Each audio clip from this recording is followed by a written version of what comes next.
stay up out the way, don't get your shit splat. Stop letting this shit slide and get your lick back. And get your lick back, get your lick back. If a nigga owe you something, ain't no chit chat. Better stay up out the way, don't get your shit splat. Stop letting this shit slide and get your lick back. And get your lick back. I feel like I'm JX. J-Way. I'm a perfectionist. Adderall got me restless. I'm gone. Run with a wild crew, they get reckless. Young boy, come up off that necklace to the trends. See you, Lee, be the band. Good morning and welcome to another episode of Corner to Copa. I'm here with my co-host, Coach. We are about 2 weeks into spring training. It was a very, very, very slow start. I think we lost our first 5 games, had a couple ties in there. And between the hitting and pitching, I mean, I think that a lot of the pitchers that so far have been guys that are kind of on the outside looking in, not too many struggling that we plan on seeing come April in Detroit. But the bats started slow as well. And I feel like the last couple of days they've been making up for it a little bit for some lost time. But how you feeling, Coach? What's the temperament right now?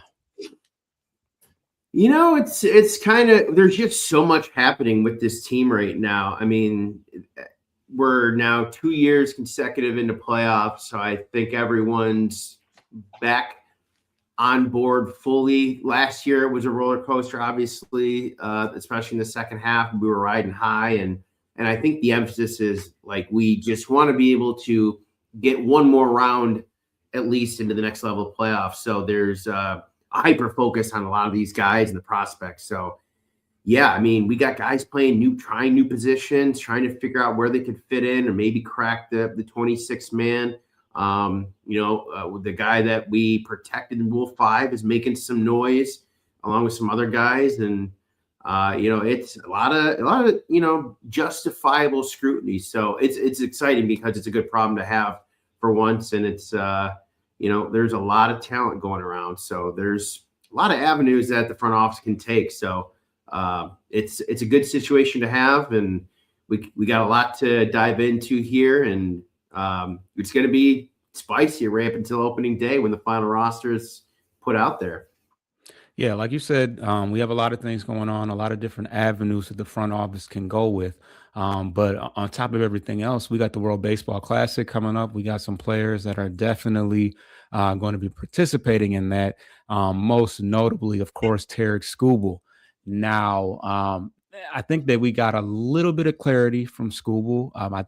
And this may have been the Ben Verlander interview. I think that's the only time that he's ever addressed it. But he said that basically, we know that he's going to start one game against Great Britain, no less, and then he'll be done. But the explanation that he gave was that given where he's at in the spring right now, at his max, of course, he's throwing 97 to 101.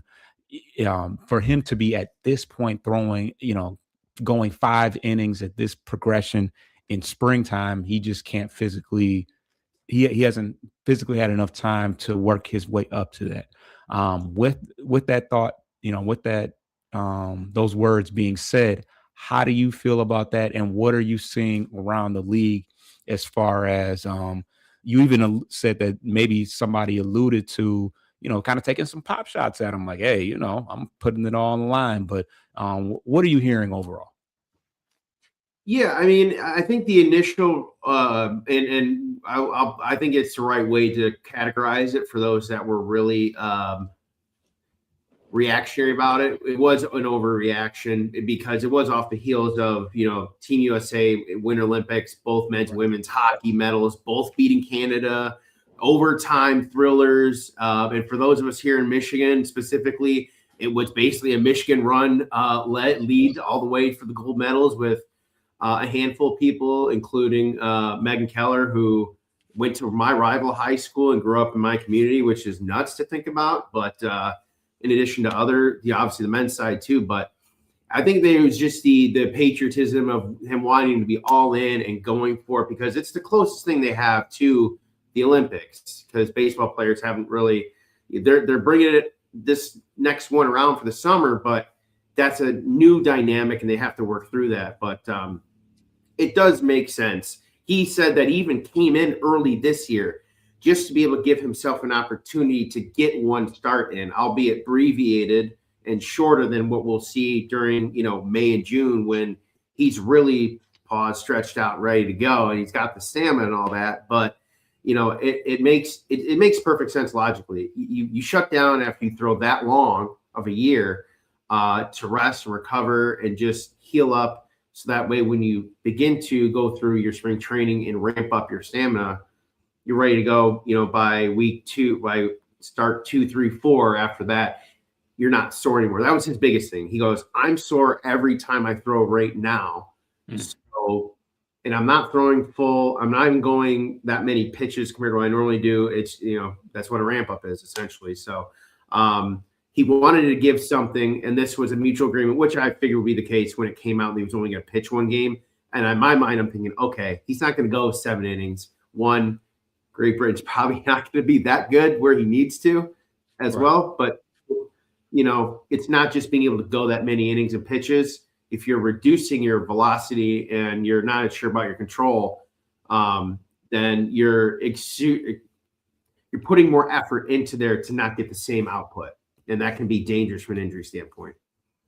Absolutely. It's all about longevity. We need this guy around in October, giving us pivotal innings down the stretch. So I will take his word for it. He knows his body better than anybody. Nobody works harder. No one is, he puts it all on the line every time. So I'm at peace with it. A lot of great players on the USA side, so we'll be fine. But as we talk about injuries and things of that nature, we've got a little bit more clarity and some news about Troy Melton. The reports are that he's being shut down for I think the entirety of spring training, and he probably won't be ready for opening day. I think he's already been interviewed by the press and said that he's not really concerned, and it is elbow inflammation, but he's not concerned with it being something more serious. Do you have any reservations about where he's at right now, and do you have any issue, thoughts that maybe this is just preliminary for the inevitable, Because when I saw the graphic of him, that graphic on Instagram, it's the picture and it's like dun dun dun, like and you gotta you're scared to click on the caption to see what is it like. Oh, he's on the IL. Oh, he's out for the But where are you at with it? It is a general level of a moderate concern, because I think historically when we've heard that, especially, and it's more so been in guys that have been old, like later in their career. Max Scherzer was a good example. Went through it just a few years ago. It didn't pitch for like a good 2 months. It started as fatigue and soreness, which we accustomed to hearing, the quote unquote dead arm. Like, I just can't throw, my velocity's down. Something is that's usually an indicator that something is wrong. And not to go there and say this is what it is, that they're not saying, Job's last start in Colorado, his velocity was down almost 2 miles an hour, which is a lot for a power pitcher. And it wasn't just a pitch here and there; it was consistency. So when you notice and you notice that and you see that something's obviously wrong, and they're hoping that, my guess is that by shutting him down and just trying to let his body heal and getting treatment of some kind, I would imagine, in some way, shape, or form, that it ends up healing itself naturally to the point where then he can go back out there, kind of restart his own spring training at the beginning of the year, and then get to the point where he's cleared and ready and ramped up himself and ready to contribute whenever we need him, whether it's out of the rotation or the pen. All right. And while we're on the topic of pitchers and all that type of stuff, let's talk about the ABS system. It's going to be a very hot topic throughout the season as we try this out for the first time.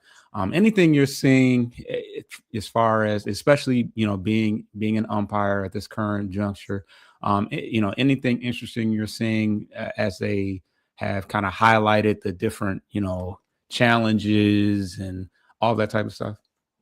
Yeah, I mean, I think a lot of the feedback so far has been pretty good for I don't want to say maybe the average fan, but someone that's a little more invested into the sport and their team, it doesn't take very long. These things take less than like 5, 6, 7 seconds to render a decision. Yeah, and I'll say it, there's been some instances, especially the other day, where one dude just whiffed 5 straight pitches in a row, which is an exception, and these guys are trying to get work in themselves as well. Everyone's, warming up. So you take that with some grain of salt, because these guys usually do mostly night games, and now they're doing all day games to start. So there's a little bit of a transition, but that aside, the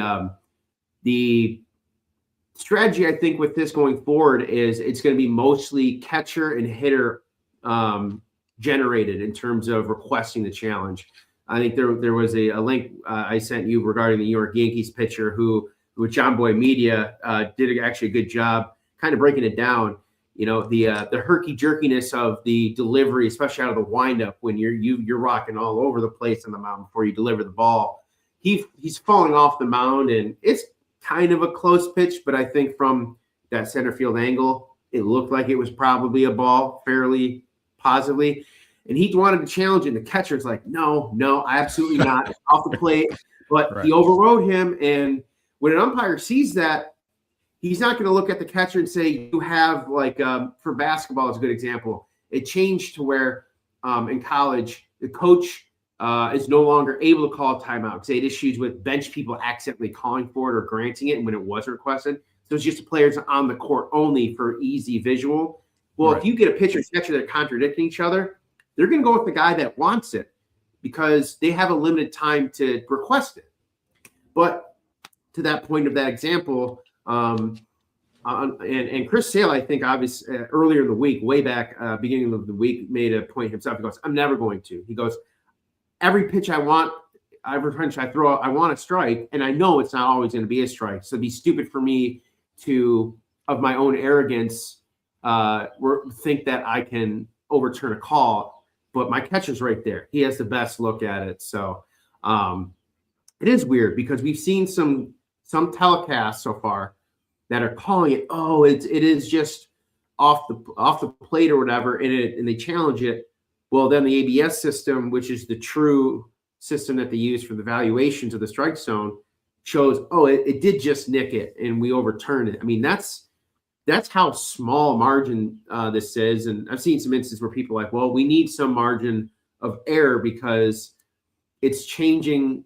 It's going to change the way that hitters approach, because if you just nick it, it's technically a strike. But in the spirit of the game and being able to really drive the ball, is it? But that's an ongoing conversation for the efficiency of the system beyond just this year, though. But overall, I think the aim of it is good. We want to get the calls right. That's what replay's for. And I think at the end of the day, it'll end up benefiting both the hitter, the pitcher, and the catcher.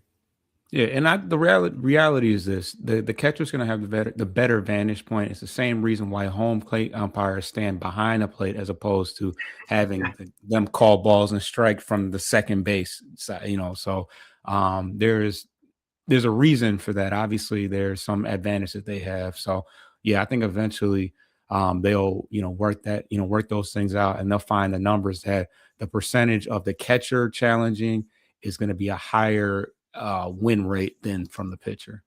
MSU Detroit fan did bye Parker Meadows. Hey, stay tuned. We definitely gonna talk about it.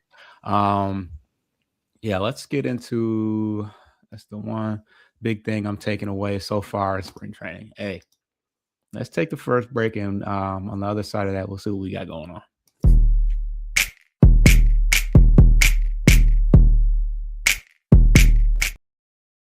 All right, MSU Detroit fans shooting off the hip early. As I said, the bat started slow, but they have kind of turned things up over the last few days. Let me pull up the Tigers schedule, see what's been that this week.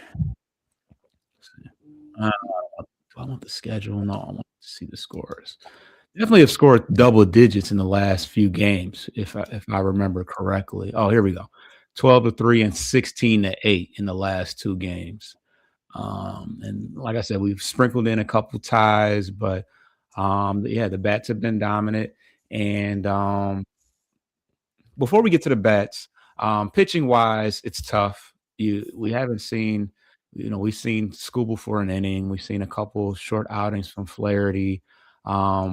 Today we actually have a nice little pitching lineup. We have Scooble, Kenley Jansen, Kyle Finnegan, Will Vest, and Emmanuel De Jesus. So first 4 are guys that you're going to see a whole lot. These are pretty important guys. I think Vest got touched up a little bit in his only outing. But yeah, we've yet to see Kenley Jansen, and I think Kyle Finnegan pitched one time and didn't give up a run. So yeah, we'll get a little bit more evaluation from the pitchers soon. The guys that have jumped out to me are Kiter Montero and Drew Anderson. Now, Kiter has been getting touched up a little bit, but the velocity has been up. I think he's touched as high as 98?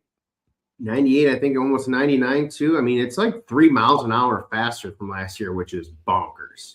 Yeah.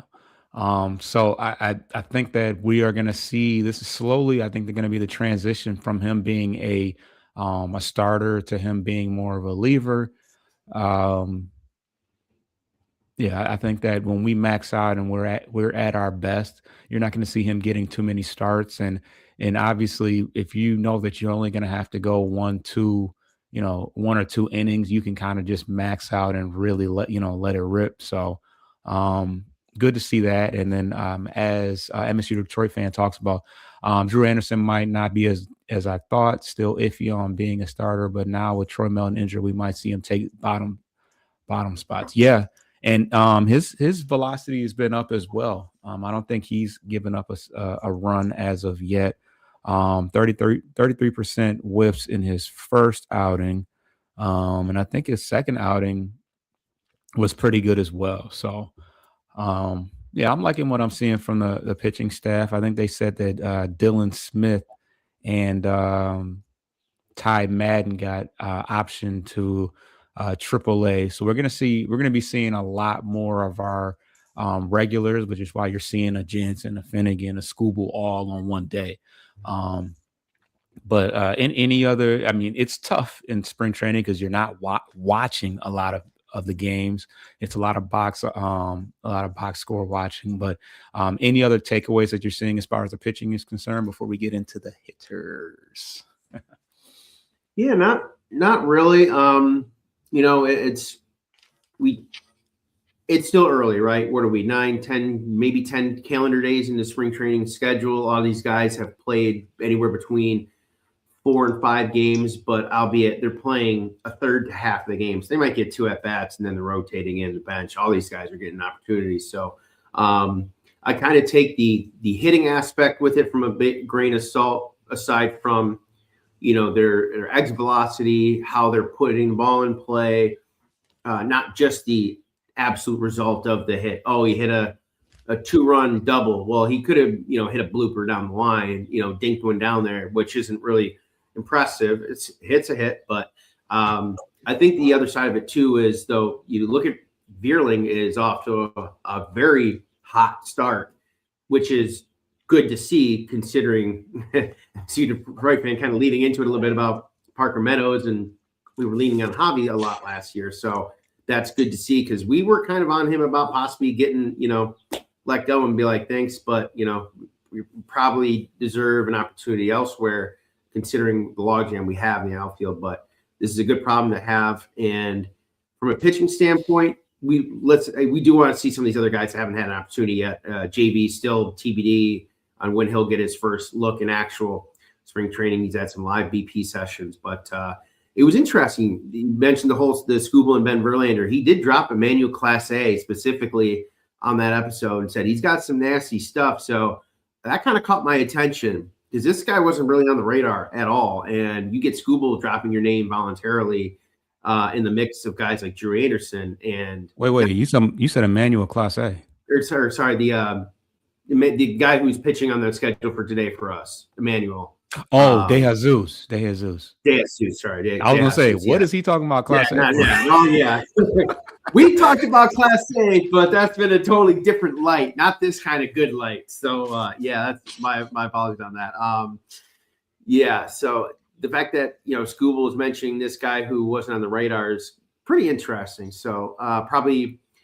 Well, I think they're on TV today. I think Benetti, right, is doing it on MLB TV. So MLB TV, it should be free for everyone. No blackout to those in Detroit area. But, yeah, we'll see how those guys kind of, get locked in. And Rogers right now is doing a lot of the battery catching because of Dingler's elbow clean-out arthroscopic minor procedure he had. And he's only hitting right now. So that's the only other thing I would like to see, in the next week or two is him get back there and just see that, nothing is lingering from that clean out. Yep. And that's why Rogers is going to hang on, because if you're going to, especially this is a perfect opportunity for him to get to catch for Scooble in a game that regular season Dingler would be catching, but why not? Let's catch up on what MSU Detroit fan has to say. Let's see. Great defender. Talking about Parker Meadows. Great defender, but the glove ain't gonna matter. He's 0.71. Yeah, pretty bad. I guess Parker hitting issues is why Vierling is re-signed. Yeah, for sure. Yep. And he's stepping right in, which is what we wanted to see. He's one of the guys that I had circled, like, hey, you didn't have a spring training last year, so let's see what you got. And he's making it happen. He said Drew Anderson might not be as bad as I thought still. Okay. Yeah. Okay. We were at that. Okay, that's what he was saying. Not as bad as you thought. Okay. He said, Kiter, he said, I was a Kiter defender last year, so I like seeing him improve, although he's going to be a bullpen guy, probably starting doubleheaders or injuries. Yeah. Yep. Like having insurance is a starting pitching because that's always a problem. Don't need an early JV retirement due to a blown arm. Oh, God, don't even say that. No Olsen and Joe Melton. Already a red flag. Yeah. Scooble injury kills a trade means Chris will lowball once again. Oh God! and then he corrected Emmanuel De La Santos.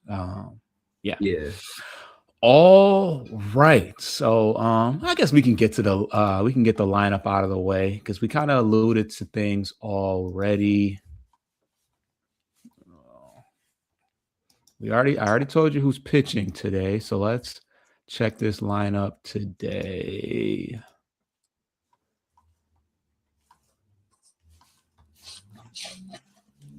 I hate this mouse so much. Looking like the game 1 lineup from last year with Parker on the shelf. Right, yeah. So so we got Kerry Carpenter leading off. Put your best hitter out there for the most at bats on some Ohtani-ish. Gleyber in the 2, which is a staple. You got Riley. Riley's got to get going.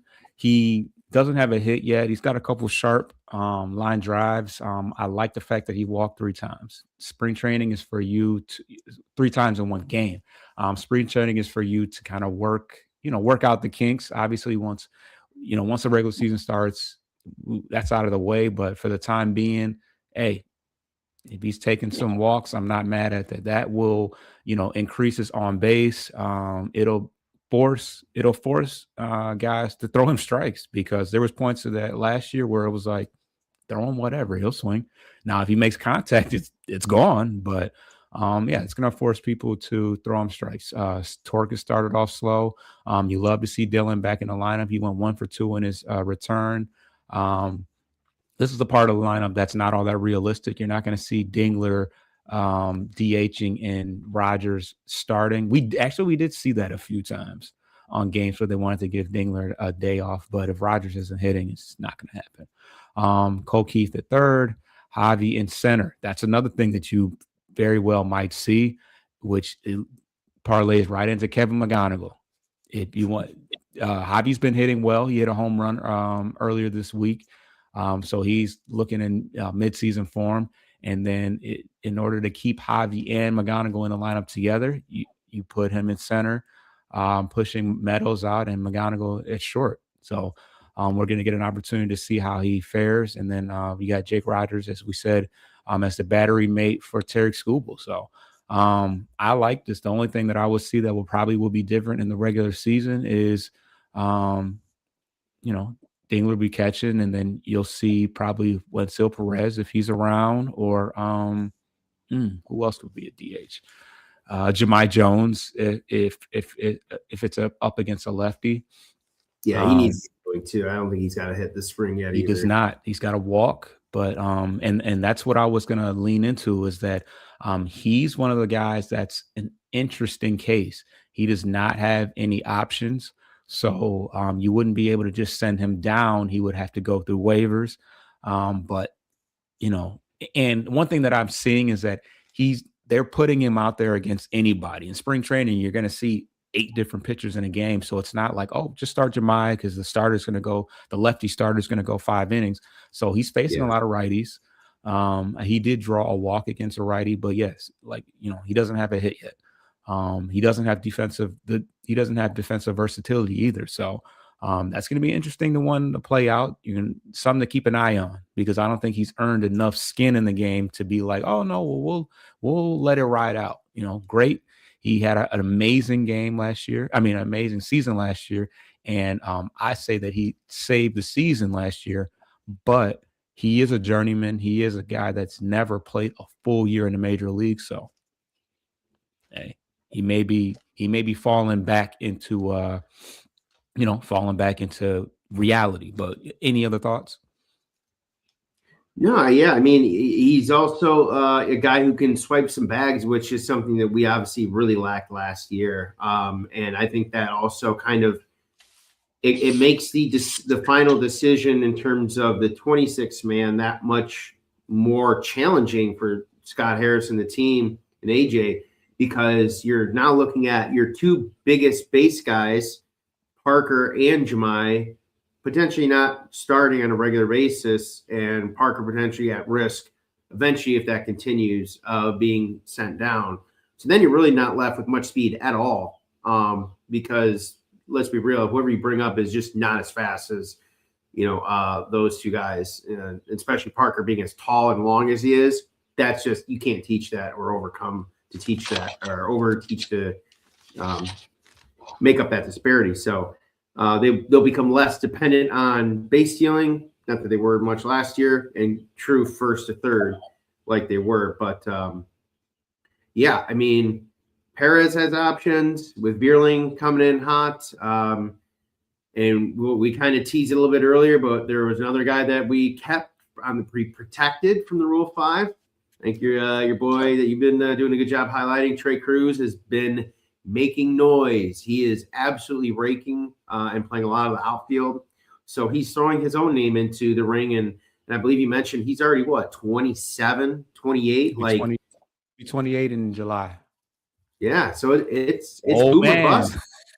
Yeah. I mean, look, they've got some guys that are coming up and making them make some tough decisions. And that's frankly what the spot you'd rather be in than a lot of guys not doing much of anything. And you got to still have to make decisions, but it's not as maybe positive of an outlook potentially going in. So right. We'll see. There's a lot of guys that still have to recover and get healthy and get situated. But, you know, Cole Keith still has to be found a spot somewhere most days. You know, and he's played some third and some second. And so it's just crazy. Like we said, there's a lot to unpack right here. So, you know, we just got to see these guys play a lot of the defensive spots. But I think McGonigal eventually will end up moving off short. I think we've talked about probably he'll grade out better as a second baseman than a shortstop. Yeah, Gleyber replacement for sure. Yeah, right. Because there's no way Gleyber stays after this year easily for sure. And then at the end of it, you know, the guy that was an all-star last year as a utility guy, then it's like, where does he fit in Zach McKinstry? So there's a lot to juggle around right there. But and he very well could end up being the guy that, you know, look, man, you were great for us. We love you. It's just there's just nowhere really ideally for you. And that would also be another speed guy that you would be, you know, not relying on. So yeah, I think Trey's spot's gonna be McKinstry's. I think he'll be traded unless he has another all-star first half. That's a guy that you trade and who's valuable, and any team can benefit from him. Let's catch up on MSU Detroit fan. He said, sucks. Dylan isn't playing, but I do like seeing Thayron Lorenzo. Yeah, he had a 3-run home run this week. Riley has speed, so I wouldn't mind him walking. Absolutely. Well, he's got decent speed. He's a decent base runner. Dingler DH while Jake catches. I believe we see that at the beginning of the season when Scooble was still using Jake to catch. Yeah, maybe. I don't know if I want. I don't want to see Jake. You don't want.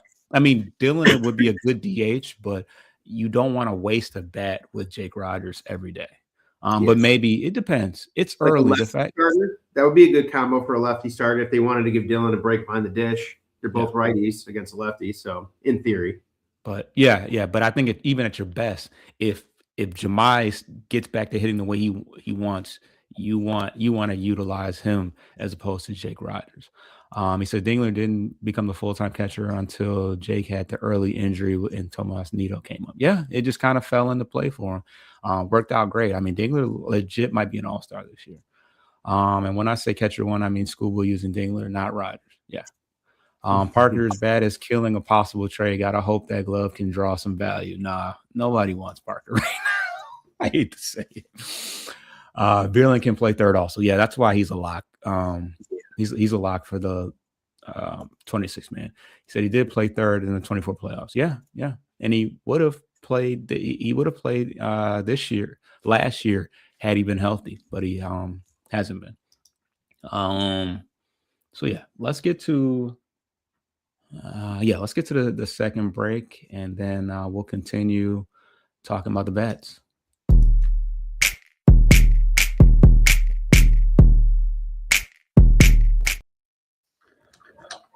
All right. So we talked about the options.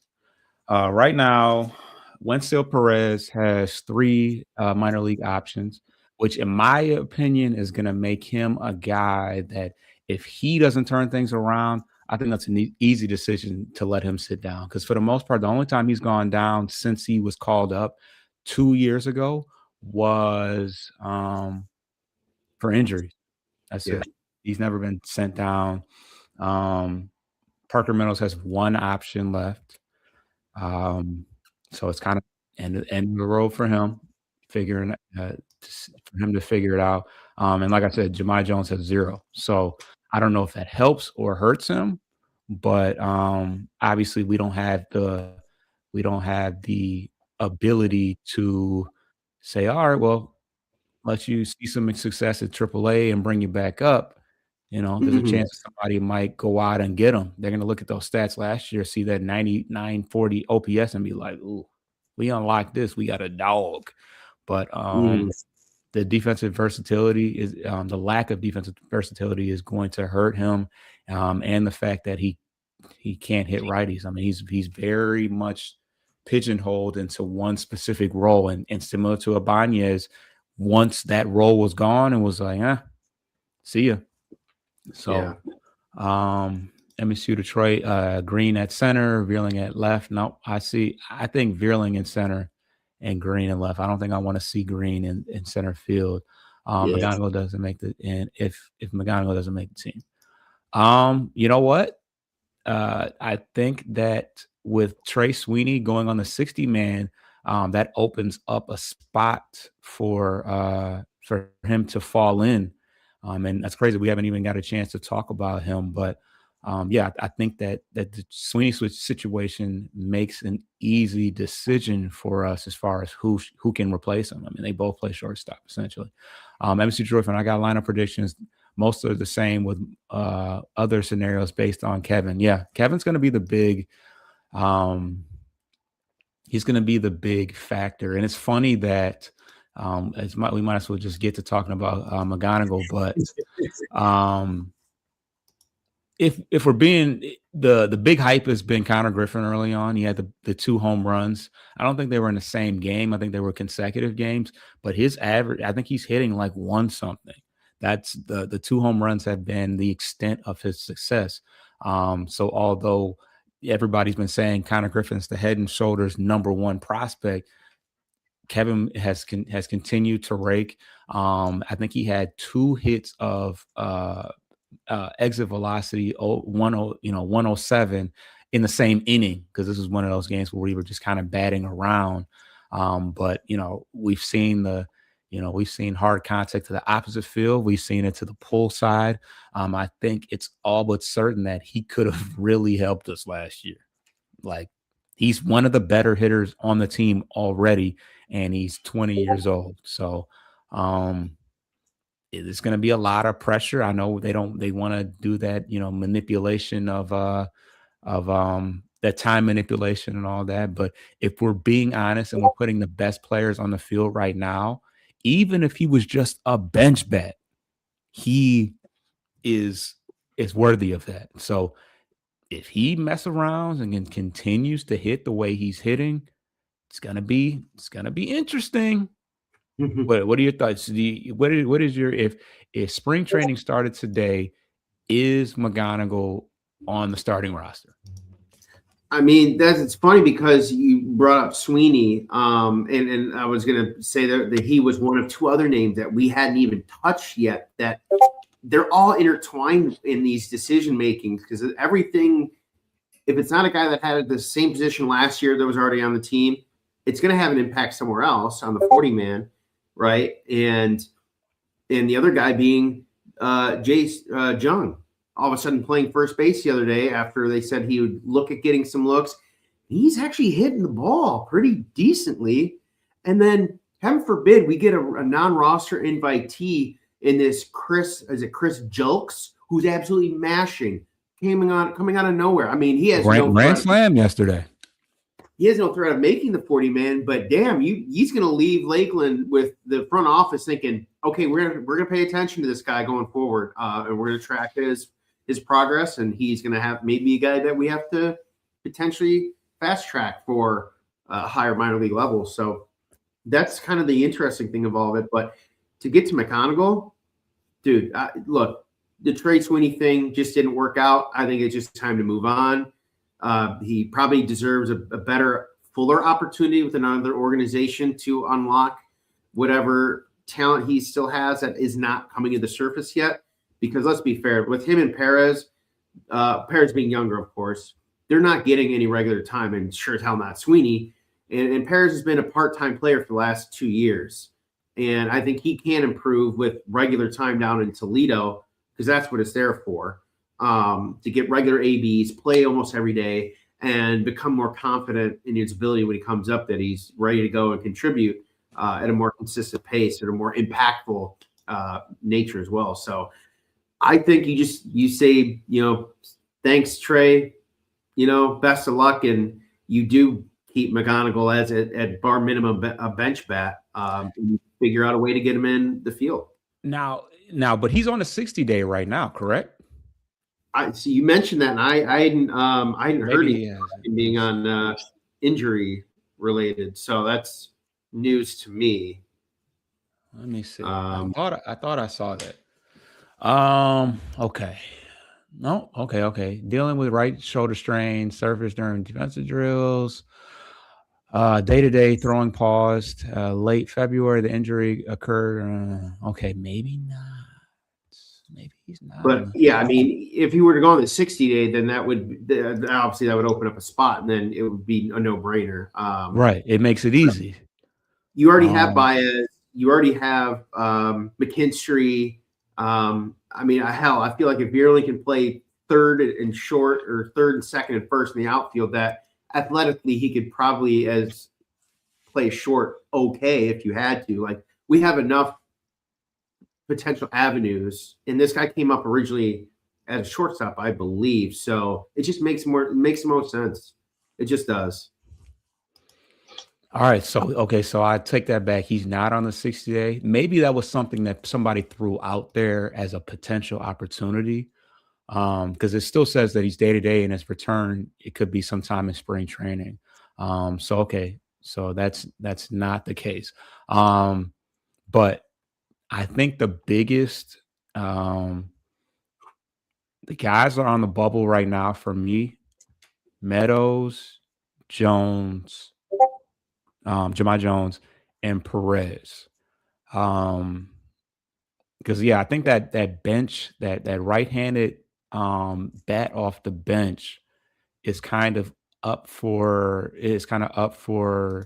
grabs, and that would be the spot that Corey Jokes would be able to snag up, but you got to move the 40 around because he's not on that.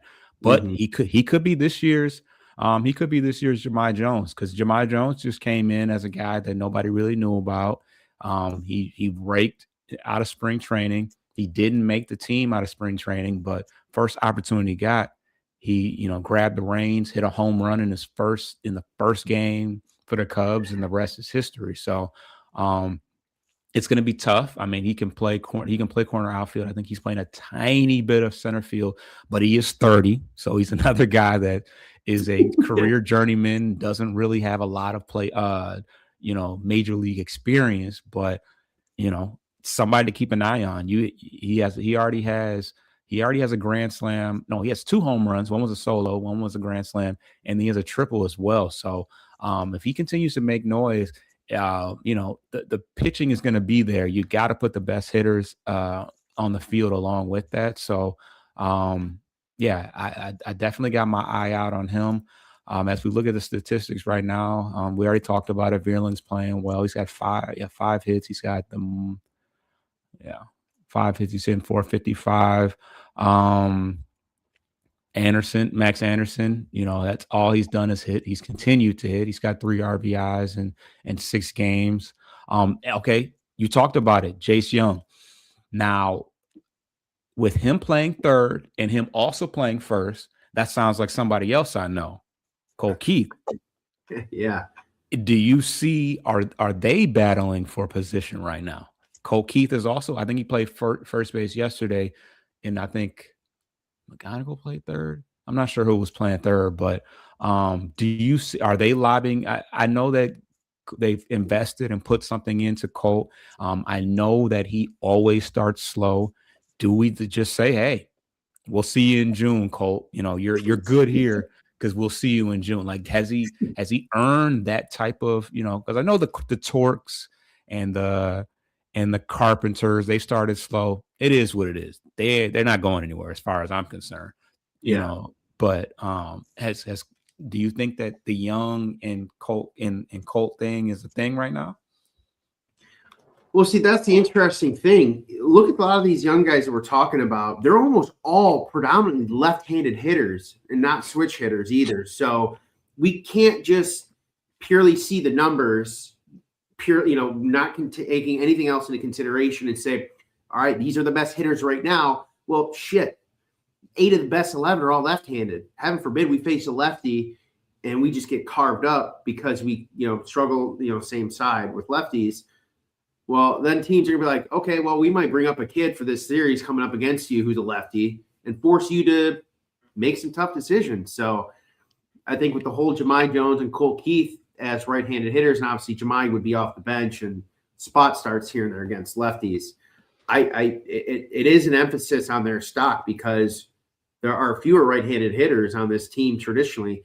Perez being a switch hitter, he sees way more righties, so he's going to get the bulk of his at-bats as a lefty. So right. You kind of factor him as predominantly a lefty too. So that leaves you with what Gleyber, Colt, Jahmai, Torque, and Dingler, with obviously Rogers being a righty behind him. But in terms of the starters, that's only 4 guys. Torque is going to get 80, 90, 85, 90% of the starts at first and playing 95% of all games, including DHing, just pure out of necessity. You just don't want to Vierling too, as far as righties are concerned. Vierling. Yeah. Oh yeah, and Vierling too. Yeah, good point there too. But I mean, we totally forget that he's healthy again after missing almost all of last year. Right. So you don't want to overload yourself with too many one-sided bats, and then all of a sudden you accidentally handcuff yourself against the other side, just basing it on numbers. And this is kind of the thing we talked about last year in terms of AJ just blindly trusting the analytics too much and not taking into more of the human factor and their impact. We can go back to Kerry, lefty on lefty. Yeah, I would love to see more of that. He needs to. And we sent the clip from Sean Casey talking about it. Like, look, AJ's one of the best managers, if not the best. But Carey has got to play every single day like Torkelson. I think those two are going to be the same boat in that aspect. But to get back to the point about Young and all that, they have options. And that's the benefit with Scott Harris. He's got that flexibility. But if we're looking at cutting a guy, I think Jahmai Jones might be the one over Colt that he has much more limited role. And let's be real, Colt's numbers in terms of barrel contact, exit velocity, he hits line to line, and he does still have some power. He has more to offer offensively than Jahmai did, more of like a clutch situation, a clutch hitter in spots, spot games. Yeah. And Colt, I mean, there's just, as far as the investment aspect, I mean, he's Jahmai's making maybe $1 million, and Colt. So he'll get something for Colt for sure, because he's cheap, like you said. I think he's got 2 more years left, not that $6 million AAV, which is dirt cheap compared to what some of these other veterans are getting 2x, 3x times that for 1 year. So you get friendly terms with that if it were to come to that. But it would have to be a crazy offer for Harris to say no to in that aspect. Yeah. And we talked about it offline as far as the outfield situation and us possibly looking to move one of these outfielders like a Trey Cruz or something like that. We can certainly use some more pitching depth, so it's something to consider. But outside of that, Valencia, he's got a home run already. I think that bench righty bat is kind of up for grabs right now. So that's where a Valencia comes into play. Lorenzo, him being a switch hitter, gives you some versatility. He's got a 3-run home run as well. But other than that, pretty early. One good game will turn your average around from a 1-something to a 3-something. So it's hard to take that into consideration. No reservations about Clark and Briseño struggling. We know that they're a ways away. They would have only complicated things if Clark just comes out tearing it up or Briseño starts tearing it up. So I'm okay with that. But yeah. Anything else as far as what you've seen thus far from the hitters, or also who are you looking to see over the next few weeks, just as we get some more of a sample size? As far as a hitting standpoint, just because of all the names have been thrown around out there, and literally we've touched on almost everyone that hasn't been sent to fall, a different league already at this point. I think a couple other guys were just sent to the Dominican, I think, or were tabbed to will go play somewhere in the Dominican here, some other non-roster invitees. I think probably maybe Max Anderson, just because there's so much emphasis on everyone else that's already there, and McConnell, obviously, and Clark for non-baseball reasons. More recently, we'll get into that here in a moment. But from a actual on-field aspect, I think Max Anderson will be interesting. I mean, Vierling is kind of proving that, he is healthy. He's ready to go. I have no second question about his impact for this year. Like, he go back to what he was 2 years ago and being a regular contributor. And yeah, I mean, we've talked about it too, but I think Parker's obviously the other side of that too, in terms of not being obscure, a guy who is in the front of our news, I guess you'd say. He has to get it going too, but I don't think he gets sent down to start. I think he's a bench guy, and if it continues in limited spots where he still can't do it, then I think at that point he would be sent down, which would then potentially leave the door open for Max Clark, maybe. So maybe. Yeah, we'll see. Yeah, the guys that I'm paying attention to right now. Corey Jokes, if he continues to mesh, it's gonna make things interesting. You're gonna have to justify it one way or another. Jahmai Jones, he's got to get it going because he's essentially, I mean, Jokes is looking like his replacement at this point. Early on, Juancio Perez, I'm looking because he's, like I said, he's a guy that's got options. He didn't really have a spring training, so this is kind of his opportunity to, do something. And I think he's a guy that would have some value. There's some teams that could definitely use a versatile outfielder who switch hits that at times looks like he could be an all-star, and sometimes it's just like, But he's not a negative fielder, so that's a right. Plus, honestly. So yeah, for sure. Yeah. Cole Keith, he starts slow. We get it, but he's our everyday third baseman as of right now. But you got guys like Vierling that can play that position. You got young hitters like McGonigal that can play that position as well. Even a Max Anderson. Oh, the point I was going to make about Max Anderson, they say that he's kind of he's a average second baseman at best. He made a nice diving catch earlier this week.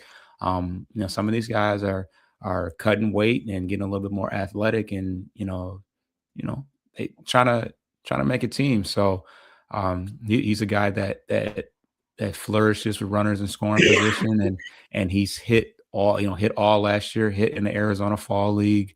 Yeah, we got to put the best hitters out there, and if you can show that you can play defense as well, it's like, let's make it happen. And the last guy is Parker Meadows, of course. We love his defense, we love his speed. He's a guy that has a high ceiling, but you can't be hitting zero anything for more than at least a week. So once again, we got guys waiting in the wings. Trey Cruz, he's played. Let me see where he's at on here. 3 for 9 so far, 2 RBIs, 3 walks as well. So he's shown that over long periods of time. He had 100 walks last year at the minor league level. So he's shown that he can play any and every position. He can hit for power. He can get on base, and like we say, you don't protect a guy like that at the age of 27 going on 28 if you're not planning on using him. Either you're boosting him up to trade him, or you plan on playing him because it's like there's not too many options there. So yes. But yeah, that's about it. Everybody saw, who's pitching today. Skubal on the bump. That's why I'm wearing my Skubal shirt. But we're also going to get a first look at Kenley Jansen and Finnegan and Vest, and I didn't realize that Skubal had name dropped what's his name? Was it De La Santos or De La? Oh, Emmanuel De Jesus. Yeah. So I'm definitely interested to see, because he didn't have to say that. This guy's not even on the 40-man roster, I don't think so. So that should be interesting to see. And yeah, man, let's have I missed? I've not looked at MSU Detroit fans. Right, yeah. He's got predictions. I'd be interested to see his predictions. He said if McGonigal makes a 26-man, I want him to actually be used. Oh yeah, I think, and it's gonna be electric when he gets that first at bat, and he's pretty much a can't miss prospect. And he's continuing to prove it. So, yeah, it's gonna be lit. Kind of like what Reverend say with Sebastian Cossa. Okay, yeah, Cosa's been lights out. They already clinched. They clinched like the earliest that anybody ever has since like 90. I think they said 93 or something crazy like that. Max Clark is decent, but he's gonna need some time to cook in Toledo. That'll be great, honestly. If they push him up to Toledo. Yeah. Plus, it'll be easy. Toledo's going to be fun this year. Don't matter who gets over there, they're going to be loaded, and it's going to be fun to watch down there in Toledo, big time. Yeah, Briseño, probably Max Anderson again, possibly Trey Cruz. Some of these guys didn't make it up there last year, so they'll all be newer faces to true Toledo Mud fans there regionally. So they're going to be excited anyway. We finalized the 26 man. So, and if in MSU Detroit fan, if you're still here, yeah, Jose Briseño's been hasn't really. Didn't he have a dinger? Not yet. No, okay. Not yet. He's got two for 6, I guess. But for some reason, it says that he's no 2 for 12. He's 6 games. So he's been playing. It's like I said, it's so tough because they throw these guys in. They don't even have the names displayed out there. You kind of gotta, you gotta keep your eye out, and they get out there for defensive reps at first base or catcher. Especially if they're a catcher, you don't know that Briseño's back there playing catcher. So, yeah, he's been quiet. He was quiet. They don't have the names in the back of their jersey. So to your point too, you see the obscure number out there. You're like, who is that? Right. I think guys like Clark and McGonigal and Briseño, I think they do. But when you get down to the Tiger Town guys wearing number 83, I think John Peck is wearing 94. And we haven't even talked about him. He has been mashing. He's a non-roster invite. He'll probably start in I think he got up to AA last year, but he might get that bump up to AAA because he's slowly starting to show that, because I think he's mostly projected as like a bench utility guy that can play over the infield. But hey, you continue to hit, you're going to work your way onto a major league roster eventually. I mean, he was one of those guys that kind of played the background in AA because McGonigal and Clark and Pacheco and all those guys were there. So even those guys that play the background, I mean, they were mashing too. I mean, pretty much everybody was. Let me pull up John Peck. So last year, wow, pretty good. 11 home runs, 69 RBIs, 792 OPS, 301 average, hit for average. So yeah, quietly, 7th-round pick, so doesn't have the doesn't have the stain that your McGonigals have, but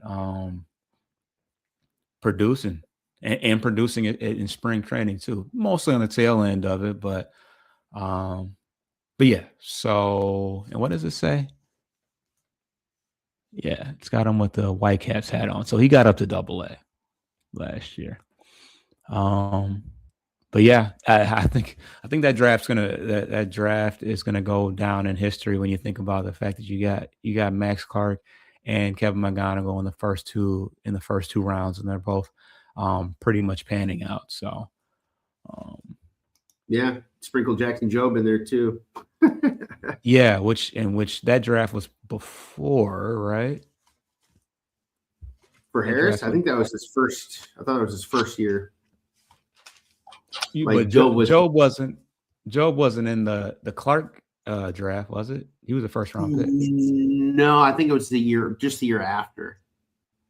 Because Clark's had a longer progression in the minors compared to Jobe. Because he's out of high school, yeah. But Jobe's out of high school. Jobe out of high school? I thought maybe he played 1 year in college, maybe. But I could be wrong. I don't know what college he went to. Let me see. Let's do it. He's 23. Out of high school. He did go out of high school. Oh, okay. So he was before. He committed to Ole Miss. He would have gone to Ole Miss if he would have played that route. Okay, but it must have been a draft before because he's already 23 years old.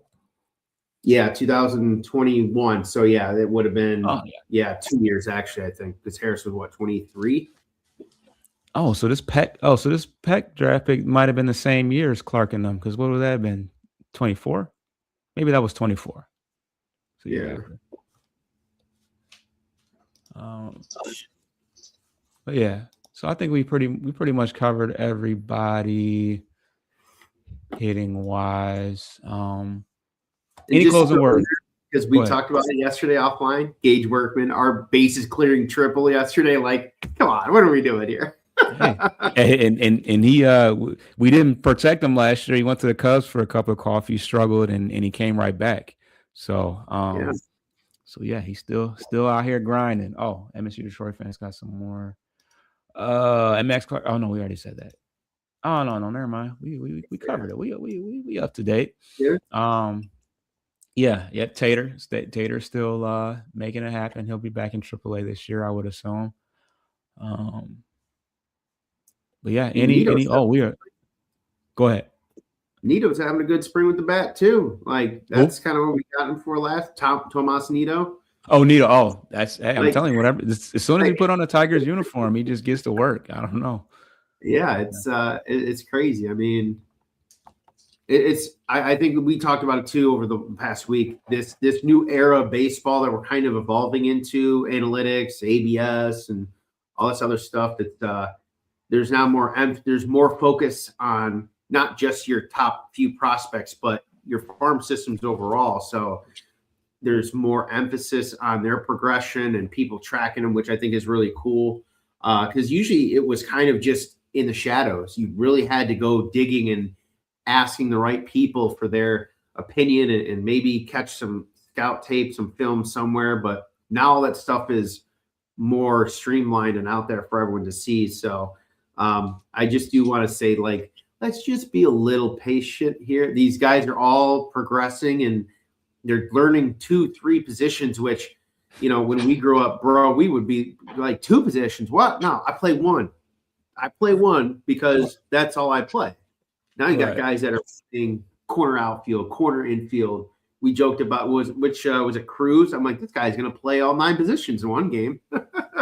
He literally, and it's like spread distributed pretty evenly. Like, not like he doesn't lean on one. It's like literally, we want you to play everywhere. Like, hey, that's a good sign. I feel like it's morphing to like when NFL Combine, they label if you're not like one of the Sanders brothers is was a receiver DB. So they just list him as ATH for athlete. I feel like this is what a lot of these guys are becoming. They're not being just a third baseman or a power hitting first baseman, which is still a thing, obviously, in majors. It's not really going away, but for sure. You got guys going from second to third and short to second, like at an unbelievable rate. So I think more teams are open to that flexibility, not just platooning, but seeing where they can grade out better to get the most out of their ability. So.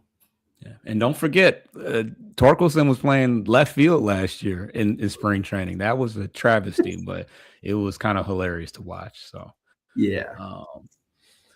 But yeah, we are at the hour mark. I feel like we covered a whole lot, and there's more. I'm sure we'll have more to talk about soon because we're about to get into the World Baseball Classic. We got the Dominican, the 2 games in the Dominican, and a lot of our guys are going down there.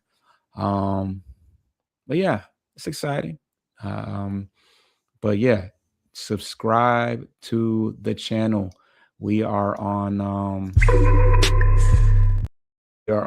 Bleachers to Speakers, as well as Corner to Copa, covering everything Detroit sports. We're going to be giving you, some shorts and some updates and some player profiles. Stay tuned. If you are trying to get up on the prospects, we're going to be feeding you guys a ton of player profiles and just getting everybody up to date on things. So it's full speed ahead right now as we get closer and closer to the regular season. But yeah, I'm excited. Everything is coming together. We got hot prospects that are making things happen and making it real interesting for AJ and Scotty Boy. So we will see you guys next week. Get your lick back. If a nugget do something, ain't no